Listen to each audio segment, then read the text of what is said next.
Llevo más de 6 años utilizando distintas air fryers y después de probar un montón de productos y accesorios distintos, en este vídeo te voy a contar cuáles considero que son los imprescindibles, los mejores que debes comprar para sacarle el máximo partido.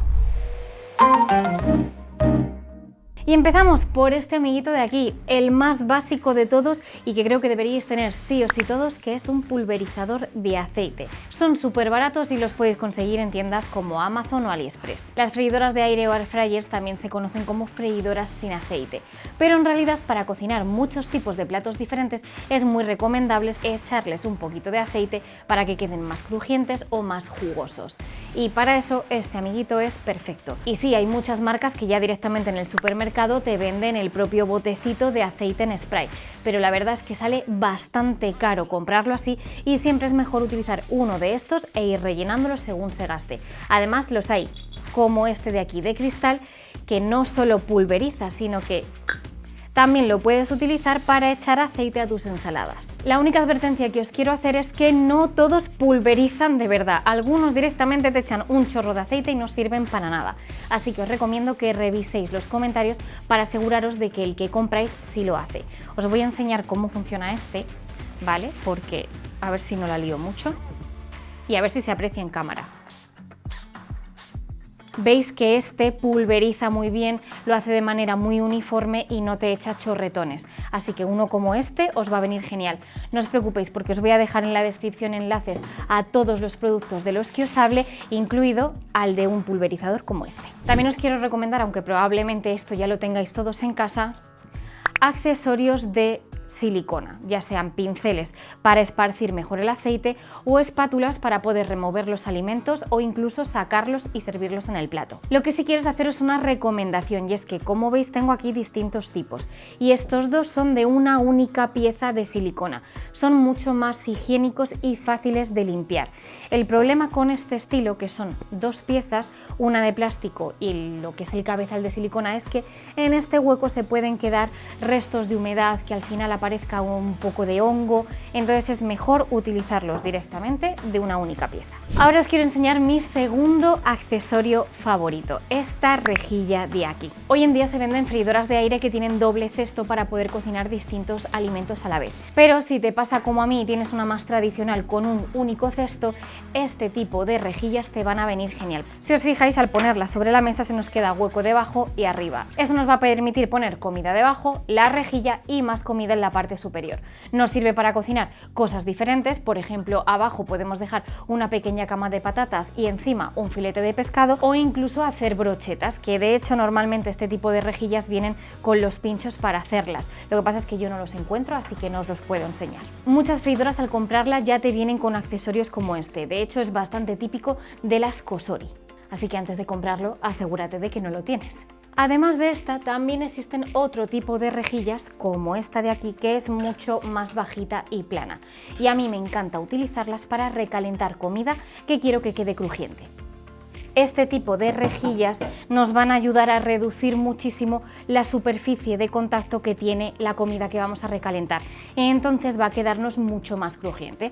La colocamos en el cesto y directamente ponemos encima eso que queremos recalentar.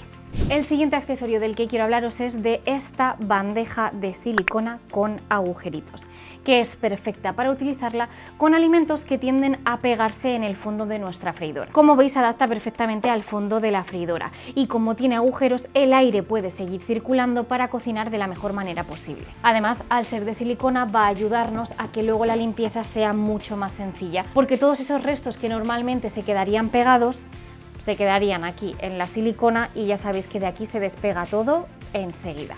Y de hecho me parece un imprescindible para utilizarla siempre que queráis cocinar si vuestra freidora está viejita, os pasa pues como a mí con este modelo, que tiene ya muchos años y el cesto ha perdido parte de la capa antiadherente y entonces es que ya cualquier cosa que hagas se queda pegada. Para eso, estas basecitas imprescindibles, te compras 2 o 3 y así las puedes ir reutilizando mientras lavas las demás. Al igual que con estas bases de silicona, hay gente que para evitar que la comida se pegue o para que les sea más fácil limpiar, utilizan este tipo de bases de papel. Son de papel vegetal o de papel sulfurizado, igual que el típico que se usa para horno, y simplemente las colocas aquí en el fondo y listo. Son además súper fáciles de conseguir porque es que ya te las venden hasta en los supermercados. Son muy baratas y aunque son de un único uso, después de utilizarlas las tienes que tirar, pues eso, es muy fácil reponerlas. Lo que pasa es que en realidad a mí este accesorio no me encanta, no es de mis favoritos. Si os dais cuenta, no tiene ningún tipo de agujero, por lo que es más fácil que tardemos más tiempo en cocinar o que no todo nos quede igual de cocinado de una manera muy homogénea. ¿Por qué las utilizo yo y por qué las tengo? Pues porque soy celíaca y me ayudan muchas veces a evitar la contaminación cruzada. Es bastante habitual que invite a gente a casa y si somos muchos, prepare platos con y sin gluten. Hacer una cena entera sin gluten sale carísimo. Entonces, si voy con prisas a la hora de fregar puede que me deje algún resto de comida entre las rejillas y tal. Así que para evitar sustos utilizo estas bases, cocino aquí mi comida sin gluten y así no hay problema. Como opción alternativa a estas bases de papel también venden algunas bases, como la que os enseño de silicona, que ya son de papel pero tienen agujeritos. Con estas obviamente el cocinado va a quedar mejor, pero de nuevo también son de usar y tirar. Así que bueno, no está mal tenerlas, aunque no son mi accesorio favorito. Y dos cosas más a tener en cuenta con las bases de papel. Lo primero es que como son muy ligeras, no las podemos utilizar si vamos a poner alimentos muy ligeros, porque como hay aire circulando dentro de la máquina, es posible que se nos vuele y que no nos sirva para nada. Y lo segundo es que, bueno, obviamente no hace falta que compréis esto si lo necesitáis para un apuro, si tenéis papel vegetal o papel de horno en casa. Lo podéis utilizar, sacáis una hojita, la recortáis con el tamaño del fondo de vuestra máquina y lo podéis utilizar exactamente igual que esto. Y hablando de bases de silicona, también tengo este otro tipo por aquí, que como veis es igual, de silicona, flexible, que es súper útil para poder sacar la freidora de aire cuando está caliente y apoyarla en una superficie para no dañarla. Podéis utilizar una base de silicona como esta o los típicos salvamanteles que seguramente todos tengáis en casa, pero bueno, que sepáis que para esto es súper útil. Vamos a seguir hablando de accesorios de silicona y esta vez os voy a enseñar distintos tipos de moldes. Estos moldes no tienen agujeros, así que no os los recomiendo para usarlos para cocinar en general, pero sí que son perfectos para ciertos platos, como por ejemplo los postres. Este moldecito pequeño de aquí, de hecho, es mi favorito para hacer tartas de queso en el fryer. Si no lo habéis probado, os lo recomiendo porque salen muy buenas. También tengo este otro para hacer muffins, panecillos individuales o cosas parecidas. Y por último os quiero enseñar este, que bueno, en realidad como veis es más bien un cestillo de silicona.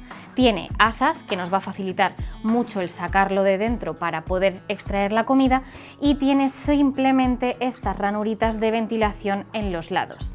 Entonces la circulación del aire no es ideal aquí dentro y sí que es verdad que en el fondo tiene unas líneas que sobresalen para que al menos el aire circule un poquito. Ya os digo que tampoco es el ideal, pero sí que puede ser súper útil si queréis cocinar platos con salsas. En ese caso vais a poder cocinarlo todo aquí dentro y la salsa no se va a desparramar por toda la máquina. Se va a quedar aquí todo el juguito y luego para servirlo va a ser mucho mejor. Por supuesto, los tuppers de cristal son vuestros mejores amigos si no tenéis moldes como estos. Le quitáis la tapa y esto tal cual lo podéis meter dentro de la freidora y usarlo como molde. El truco que os doy para poderlo sacar con cuidado de no quemaros es que utilicéis papel de aluminio. Lo dobláis sobre sí mismo haciendo una pequeña asa que se alargue por aquí arriba y tal cual lo colocáis dentro de la freidora. Quiero terminar hablándoos de un accesorio extra que es un poquito más avanzado y más difícil que tengáis en casa, pero que os prometo que una vez que probéis no lo vais a querer dejar de utilizar. Y es un termómetro con sonda como este que tengo aquí. De hecho el mío está imantado, así que yo lo tengo siempre puesto en la nevera. Son súper fáciles de utilizar. En este caso, por ejemplo, yo simplemente extraigo la sonda y esto ya empieza a medir temperatura. ¿Cómo se utilizan? Lo podemos usar con carnes, con pescados, con bizcochos, con cualquier cosa y nos va a servir para saber si el cocinado está en su punto y lo tenemos que sacar ya o dejarlo un poquito más de tiempo.